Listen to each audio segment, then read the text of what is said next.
അപ്പോൾ അതിൻ്റെ സൈസ് കുറയും. ശരി. അപ്പോൾ നാച്ചുറലി ഒരു ഫലം വലുതും ഒരു സൈഡ് വലുതും ഒരു സൈഡ് വലുതല്ലാതെ ഇരിക്കും. അപ്പോൾ നമ്മളത് മാറ്റിയേ പറ്റും. നമ്മൾ ബ്രസ്റ്റ് ഇംപ്ലാന്റേഷൻ ചെയ്യുന്ന സമയത്ത് സാർ പറഞ്ഞു ഒരു 10 അല്ലെങ്കിൽ ഒരു 15 വർഷം കഴിയുമ്പോൾ അതിന്റെ കാലാവധി തീരുന്നു പറഞ്ഞു. നമ്മളത് റിമൂവ് ചെയ്തില്ല അല്ലെങ്കിൽ പിന്നീട് ഒരു ഇംപ്ലാന്റേഷൻ ചെയ്തില്ലെങ്കിൽ എന്തെങ്കിലും സൈഡ് എഫക്ട്സ് ഉണ്ടാവും? അങ്ങനെയല്ല അത് കാണേണ്ടത്. ഓക്കെ. ബ്രസ്റ്റ് ഇംപ്ലാന്റ് എന്ന് പറഞ്ഞാൽ ഒരു ബലൂൺ പോലെയാണ്. ഒരു സിലിക്കൺ ഷെല്ലുണ്ട്, അതിനകത്ത് സിലിക്കൺ ജെൽ അതിനകത്തുണ്ട്. അപ്പോൾ ബലൂണിനകത്ത് ഒരു ജെല്ലാണിത്.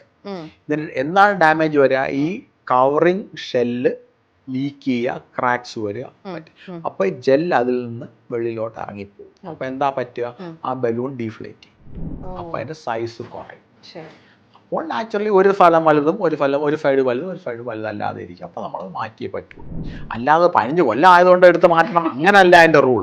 ഡീഫ്ലേറ്റ് ചെയ്യുകയാണെങ്കിൽ അത് മാറ്റും. അതാണ് എൻ്റെ കാര്യം.